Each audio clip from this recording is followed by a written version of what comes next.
Hi, I'm Dr. Kenneth Mark, board-certified dermatologist and fellowship-trained Mohs skin cancer surgeon and cosmetic dermatologist, subspecializing in Mohs skin cancer surgery and virtually all aspects of cosmetic surgical dermatology. The background of laser resurfacing for recent times begins with the carbon dioxide laser, which I trained on during my fellowship. It was an amazing machine as far as results were concerned. You could eliminate wrinkles, not every single wrinkle 100%, but you could dramatically decrease the appearance of wrinkles, especially fine lines. You could, in many cases, replace a facelift or prevent a facelift, and you could really make a person look significantly younger. It also worked fairly well for acne scarring. However, the problem is the downtime with this procedure. Number one, it hurt significantly to the point that it required general anesthesia.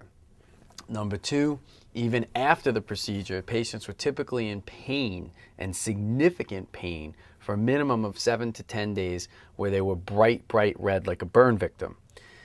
Afterwards, it was not uncommon for these patients to be pink or even red for months and months down the road, often up to 6 to 10 months. So the pendulum swung from one direction of great results, but a lot of pain and suffering with the carbon dioxide resurfacing laser, all the way the other way to a bunch of non-ablative or lasers that did not burn off layers of skin and were, pretty much being touted as also helping with fine lines and wrinkles, but they never came anywhere close to what the carbon dioxide laser did. And these non-ablative lasers were basically the public's demand for instant gratification. The good news is there was no downtime at all. The bad news was there really wasn't that great of results either. Alas, the technology has very recently developed where the pendulum is swinging back towards the ablative laser, where for the first time in about 15 or 20 years, we really have something to be excited about in the world of ablative lasers for wrinkles in cosmetic surgical dermatology. But for this discussion, we'll stay focused with fractional carbon dioxide lasers, where they came up with the idea and said, hey, what if instead of burning off the entire layers of skin like we used to do with the carbon dioxide laser, but we burn off more than what we did with the lasers that didn't burn off any skin.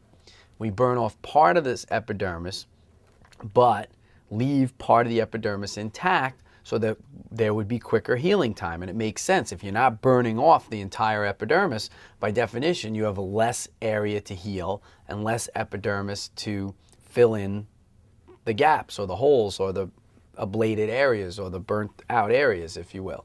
However, not all fractional lasers are created equal. People may be hearing lots about fractional lasers. It's kind of a buzzword in cosmetic dermatology or surgical dermatology today. Fractional this, fractional that. But not all fractional lasers accomplish the same thing. In fact, not all fractional lasers are even carbon dioxide lasers. But this is a fractional carbon dioxide laser, and it compares, in my opinion, very favorably to the other fractional carbon dioxide lasers. Many of the other carbon dioxide fractional lasers, patients require general anesthesia. So for people who are looking into having this procedure done, it's very important that they do their homework and do their research and know the differences between the different lasers. I particularly am a fan of the MixTo laser, which has a patented computerized generated laser beam. The interesting thing about this laser in particular, I don't know if the camera is picking it up, but turn towards me, please. Good. Is the beam of the laser does not come out in a sequential order. If the camera can show the 4 dots, you can see that the pattern is what we call non-sequential. This non-sequential pattern is one of the unique aspects of this particular laser, and that's one of the reasons why this laser is tolerated with local anesthesia alone.